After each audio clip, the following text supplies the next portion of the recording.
As man grows, evolves, and develops further into the future, we will look back through the annals of history and see October 7th for exactly what it was. For one, an absolute disaster to be visited upon the people of Israel, but for second, something that by all means most certainly could have been avoided, whether it came to the fact of the Israeli government and the upper echelon within the Likud party already having information a year prior to the actual attack that was Al-Aqsa Storm, which was the raiding of Israel's borders by Hamas, or it comes down to the fact of the people of the world having a more nuanced understanding of this day and realizing that something akin to the Hannibal Directive was enacted by the orders given top down from the Israeli government, and in doing so only led to an exacerbated death toll of that of the Jewish people of Israel. And if you're unfamiliar with the Hannibal Directive, well, I'll go ahead and leave this to Sam Husseini to explain this to you. And my goodness, man, when you hear this and you start to realize what this means in practice,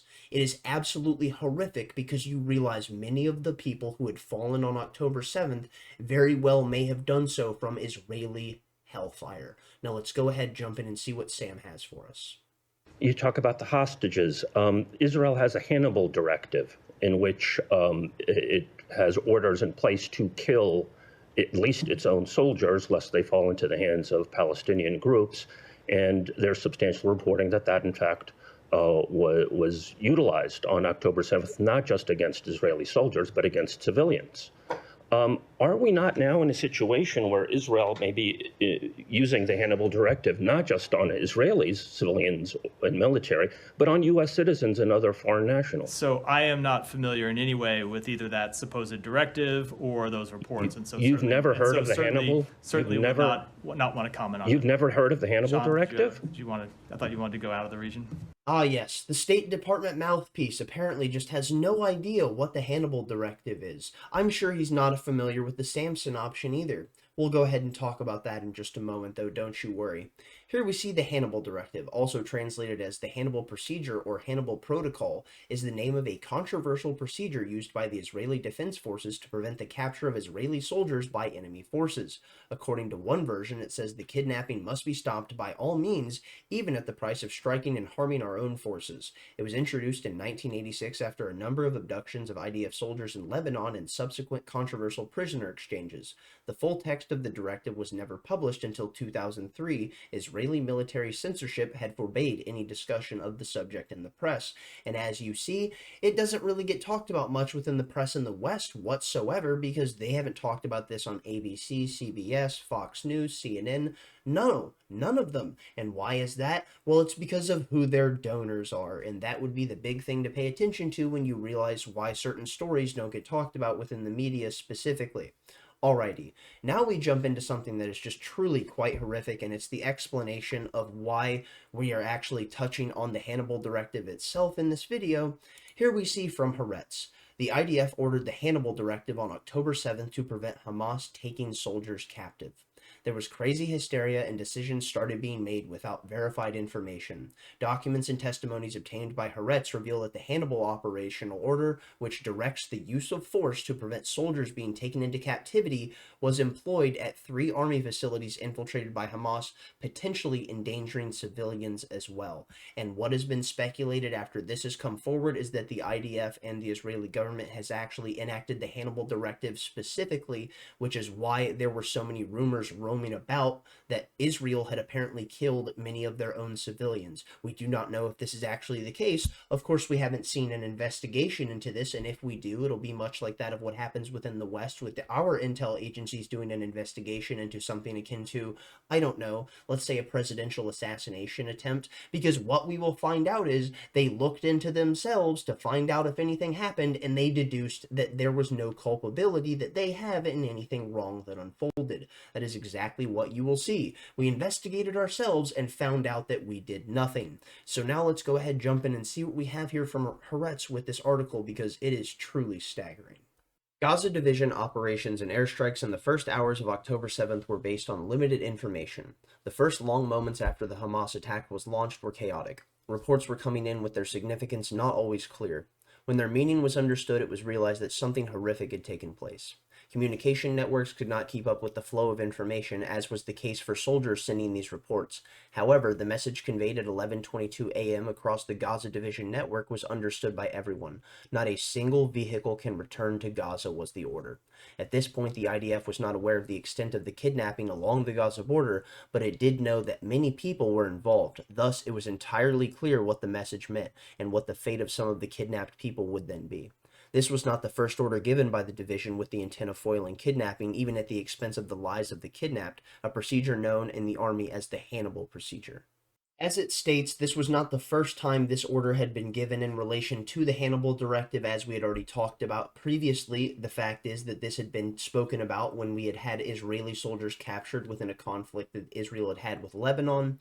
Alrighty, now we jump into another piece from Haaretz that I thought was important to touch on for just a moment. We will not be going through the entire thing, but it is something that breaks down the story of what happened on October 7th, minute by minute. Here we see how Hamas attacked Israel minute by minute. It is a genuinely phenomenal piece. As I've stated so many times on this channel, if you want good quality information and reporting about what's happening within Israel, whether it be the fact of the upper echelon within their government, the major discontent between the civilian populace and the government class, all of the different people that were protesting Benjamin Netanyahu specifically before this war had popped off, and then we actually saw the rally around the flag effect start to take hold. There's a wide array of different outlets that you can go to that I've mentioned so many times, and I'm going to do again because you can't get information like this from Western media like Haaretz, 972 Magazine, the Times of Israel, and the Jerusalem Post. There are so many different places to get good information about Israel, but none of which will come from Western media for the most part. Alrighty, let's jump in. October 7th, the day that Hamas attacked from Gaza, was the worst, most catastrophic event in Israeli history. All of the Israeli intelligence and operational systems collapsed. All of its political conceptions were proven false. In the space of 24 hours, Israelis lost faith that their state could protect them. 6 months later, most accounts of October 7th are incomplete, missing crucial details about the sequence of events of that day. Haaretz has curated its reporting, collecting dozens of eyewitness accounts, geolocated videos, and built maps to reconstruct the full picture of what happened during the slaughter in southern Israeli communities.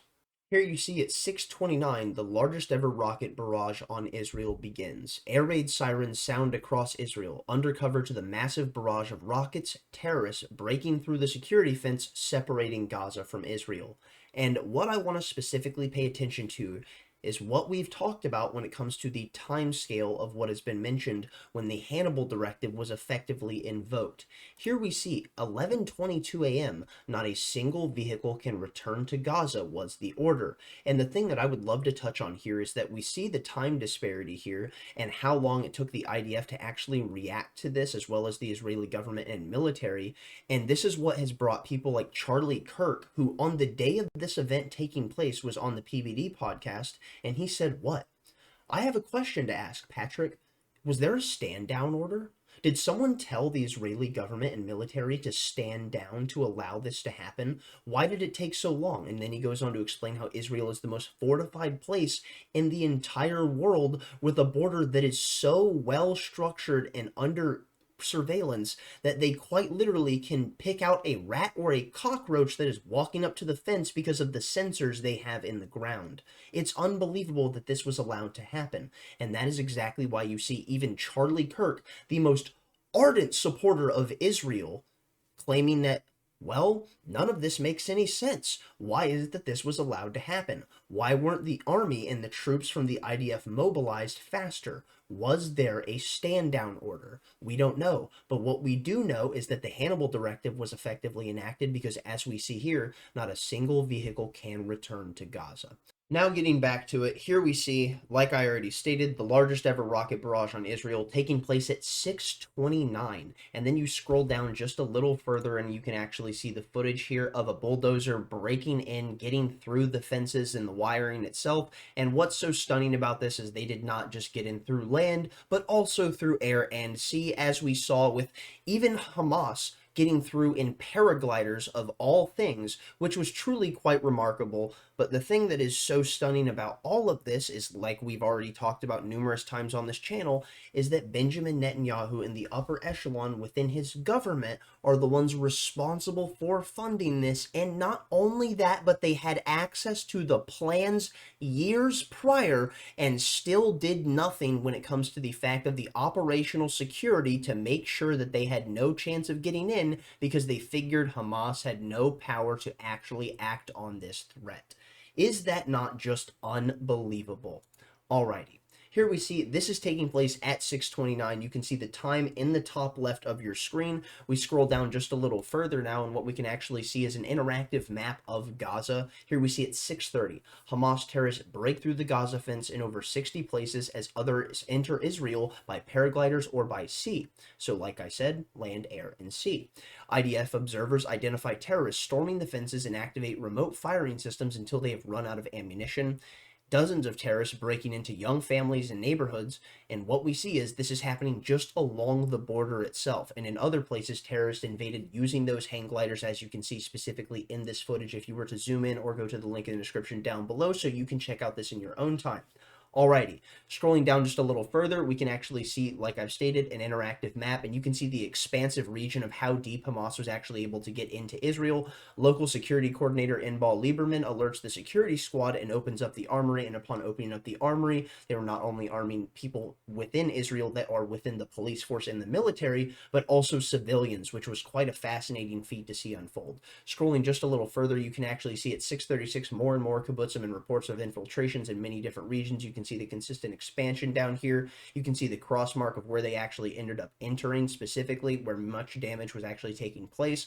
This is a phenomenal piece. I cannot recommend it enough. Please check it out in your own time. It is well worth every bit of time you can dedicate to it if you actually want to understand the timeline of what had unfolded, and also correlate this with the understanding of Israel's size, how heavily it's monitored, and then you realize how much so much of this simply doesn't make sense. Alrighty, now let's go ahead and get back to that original piece from Haaretz that we were reporting on, talking about how Israel had enacted the Hannibal Directive.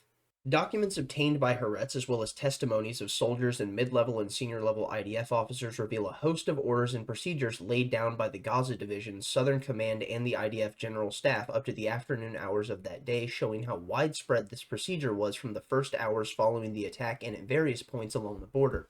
Haaretz does not know whether or how many civilians and soldiers were hit due to these procedures, but the cumulative data indicates that many of the kidnapped people were at risk, exposed to Israeli gunfire, even if they were not the target. And here you can actually see underlined in yellow multiple articles in relation to the Hannibal Directive: unlawful, unethical, horrifying. IDF ethics expert on the controversial Hannibal Directive. Who is the IDF general who ordered tank fire on a kibbutz home with 13 hostages inside? Now moving on in the article, we see at 6:43 a.m., at which time rocket barrages were launched at Israel and thousands of Hamas operatives were attacking army strongholds and the division observation and communications capabilities, the division's commander, Brigadier General Avi Rosenfeld, declared that the Philistines have invaded. This is the procedure when an enemy invades Israeli territory, upon which a division commander can assume extraordinary authority, including the employment of heavy fire inside Israeli territory in order to block an enemy raid. A very senior IDF source confirmed to Haaretz that the Hannibal procedure was employed on October 7th, adding that this was not used by the divisional commander. Who did give this order? This, said the source, will perhaps be established by post-war investigations. Ah yes, those glorious post-trauma investigations done by intelligence agencies that can go ahead and investigate themselves and discover that they've done nothing wrong. Yeah, quite funny that that's always how that ends up unfolding. Here we see, in any case, says a defense official who is familiar with the October 7th operations at the Gaza Division in the morning hours, no one knew what was going on outside. He says that Rosenfeld was in the war room not emerging while outside a world war was raging. Why wasn't he emerging? Was there a stand-down order given of some sorts? Who knows? Everyone was shocked by the number of terrorists who had penetrated the base. Even in our nightmares, we didn't have plans for such an attack. Keep that in mind. No one had a clue about the number of people kidnapped or where army forces were. There was a crazy hysteria with decisions made without any verified information, he then continued. Pay attention to exactly what you just heard. No one had a clue about the number of people kidnapped or where army forces were.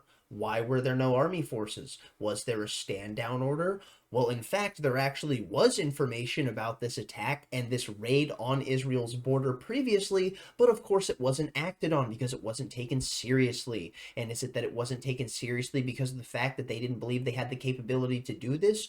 Or is it that they saw this as a capability to do something to, let's say, operate on the standards of the rally around the flag effect? I'll let you decide. Here we see from the New York Times, Israel knew Hamas's attack plan more than a year ago. A blueprint reviewed by the Times laid out the attack in detail. Israeli officials dismissed it as aspirational and ignored specific warnings. And if you're going to sit there and throw your hands up and go, oh my goodness, that's so anti-Semitic, I can't believe you would say that, well, don't worry, friend. The Jerusalem Post has my back, because here we see IDF knew of Hamas's plan to kidnap 250 people before October 7th attack. Report. The IDF had precise information about Hamas's intentions, but due to prevailing conceptions in the security establishment and possible negligence by officials, the warning signs were not acted on. Not only did Benjamin Netanyahu and his government fund Hamas to the tune of billions of dollars and foment this hatred that has been built up within the soul of many Palestinian people for that of the nation state of Israel and Jewish people, but then you failed to protect your own citizenry, and now you're going to blame the rest of the world for not doing enough to assist Israel in fighting the scourge of anti-Semitism. Absolutely and utterly fucking insane. Let's go ahead now and get back to that piece from Haaretz. One of these decisions was made at 7:18 a.m. when an observation post at Yifta Outpost reported that someone had been kidnapped at the Erez border crossing adjacent to the IDF's liaison office. Hannibal at Erez came the command from the divisional headquarters. Dispatch a Zeke. The Zeke is an unmanned assault drone, and the meaning of this command was clear. This wasn't the last time that such an order was heard over the communications network. Over the next half hour, the division realized that Hamas terrorists had managed to kill and abduct soldiers serving at the crossing and at the adjacent base. Then at 7:41 a.m. it happened again. Hannibal at Erez, an assault on the crossing and the base, just so that no more soldiers be taken. Such commands were given later as well. The Erez border crossing was not the only place this happened. Information obtained by Haaretz and confirmed by the army shows that throughout the morning the Hannibal procedure was employed at two other locations penetrated by terrorists. The Re'im army base, where the divisional headquarters were located, and the Naal Oz outpost, which female spotters were based. This did not prevent the kidnapping of 7 of them or the killing of 15 other spotters, as well as 38 other soldiers. And there you see, it did not prevent the kidnapping or killing of these individuals, but what we know it most certainly did do was ramp up the death toll. Here we see over the next few hours, division headquarters started putting the pieces of the puzzle together, realizing the extent of the Hamas attack, but missing the invasion of kibbutz near Oz, which the First Army forces had reached only after the terrorists had left. Regarding the frequency of employing the Hannibal procedure, it seems that nothing changed. Thus, for example, at 10:19 a.m., a report reached divisional headquarters indicating that a Zeke had attacked the Re'im base. 3 minutes later, another such report arrived. At that time, Shaldag commando forces were already on the base fighting the terrorists. To this day, it's not clear whether one of them was hurt in the drone attack. What is known is that over the communications network, there was a message asking everyone to make sure no soldier was outdoors on the base, since IDF forces were about to enter and drive out or kill remaining terrorists. Here you can now see the photo beneath this is actually many of the concert goers' cars as they were trying to flee the area, and what you then see is heavy weapon fire, and what there was footage that was released in video put out by Haaretz that they had received from someone within the IDF, which I cannot show on YouTube, and it's them from a thermal on a helicopter firing upon a litany of different cars, and this very well may have been that stretch of vehicles. Alrighty. Truly insane, but when you start to realize what the Hannibal Directive entails, you understand that this was entirely predictable, and that's horrific to even think about. Carrying on now, we see the decision to conduct attacks inside outposts as a senior defense official will haunt senior commanders all their lives. Anyone making such a decision knew that our combatants in the area could be hit as well. But such attacks took place, it turns out, not only inside outposts or bases. At 10:32 a.m., new orders were issued, according to which all battalions in the area were ordered to fire mortars in the direction of the Gaza Strip. Internal discussions in the army noted that this order, attributed to Brigadier General Rosenfeld, was heavily criticized since, at the time, the IDF did not have a complete picture of all the forces in the area, including soldiers and civilians. Some of these were in open areas or in woods along the border trying to hide from terrorists. Imagine that. You're someone fleeing from Hamas. You go in an open field to lay down in tall grass. You go along the tree line, along the roads, or flee into the forest, and in the end, you very well may have lost your life from the Israeli military instead. That is just horrific, man. Here we see, at that point, the army did not know the number of people who had been kidnapped. We thought they numbered in the dozens at that stage, a military source told Haaretz. Firing mortars at the Gaza Strip would endanger them as well. Furthermore, another order given at 11:22 a.m., according to which no vehicle would be allowed to return to Gaza, took this a step further. Take a moment and let that hang in the air. No vehicle would be allowed to return to Gaza, meaning we will fire upon them even if it has our own soldiers or civilians within it. That is an unbelievably despicable mindset. Everyone knew by then that such vehicles could be carrying kidnapped civilians or soldiers, a source in Southern Command told Haaretz. There was no case in which a vehicle carrying kidnapped people was knowingly attacked, but you couldn't really know if there were any such people in a vehicle. I can't say there was a clear instruction, but everyone knew what it meant to not let any vehicles return to Gaza. A new development occurred at 2 p.m. All the forces were instructed not to exit border communities toward the west in the direction of the border, with an emphasis on not chasing terrorists. At that point, the border area was under intense fire directed at anyone in the area, making it a danger zone. Again, I say, at anyone in the area, meaning it does not matter if you were an IDF soldier, an Israeli military official even, or that of a civilian within Israel, you were going to be fired upon in this danger zone. And the instruction?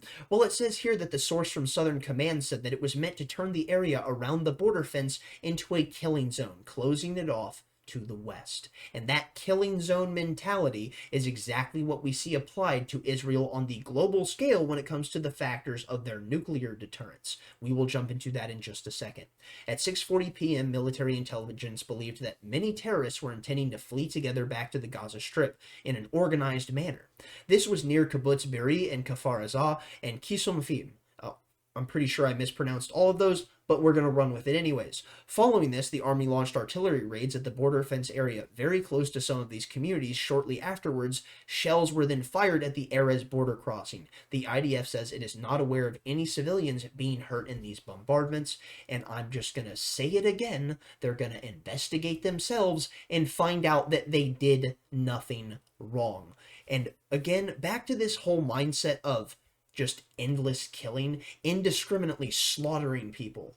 This is the mindset that would take place if Israel itself was threatened as an entity, and this comes forward with a realization of what we saw after the 1967 war, as the Samson option was then spoken about and written about later on by people like Seymour Hersh. And here we have that book from Seymour Hersh, Israel's Nuclear Arsenal and American Foreign Policy, the Samson option. And he is one of the greatest journalists of our age. I cannot recommend everything that he has done enough, whether it be from the stories of the Vietnam War and the My Lai massacre to the stories of Israel's foreign policy and the nature of the Samson option and how it ties in with the world's understanding of nuclear technology and nuclear warfare, all the way to what we see with what happened with that of the Nord Stream pipeline explosion and the investigation that he did there. Truly phenomenal. I cannot recommend Seymour Hersh enough. He is one of the greatest to ever do it. And if you would like to take a dive into some literature from one of the greatest journalists to ever live, well, you can go ahead and go to archive.org and find this book. It will be linked in the description down below so you can go check it out. Here, all 366 pages of the book in its entirety are here for you to go into, and archive.org is truly a phenomenal resource that I would put on the highest of pedestals for anyone that is looking for information that is, let's say, removed from the standards of what it is that the regime would most certainly love for you to go ahead and read. And not only that, what we see is many of these different articles that I actually pull up in my videos, well, they're archived, you see, because they're caught behind paywalls, but by using things like archive.io or archive.org, what you're able to do is sidestep that paywall and get access to all of the relevant information by diving through that article yourself with no ads to deal with. And not only that, no paywall to fight off. That is a huge blow not only to the corporate press's ability to control the narrative, but for them to accrue capital. And because of these two facets alone, I would consider archive.org and archive.io one of the best resources imaginable for the pursuit of free information. Alrighty, here you can see the author's note at the beginning of the book. Like I said, link in the description down below if you would like to go check it out. It says here that this is a book about how Israel became a nuclear power in secret. It also tells how that secret was shared, sanctioned, and at times willfully ignored by the top political and military officials of the United States since the Eisenhower years. And my goodness, if you would like to know more about the fact of how long ago it dates back to Israel's control and manipulation of the United States government and how long they've been able to sidestep the rule of law that has been presented by the effective neoliberal world empire, well, you can take this back all the way to 1967 at a minimum. I'm going to go ahead and call it there. Thank you for watching. If you got this far, thumbs up if you liked it, thumbs down if you didn't. Tell me where I'm wrong in the comment section down below. Stay lovely, stay great, and most importantly, as always, tell someone you love them. Peace out.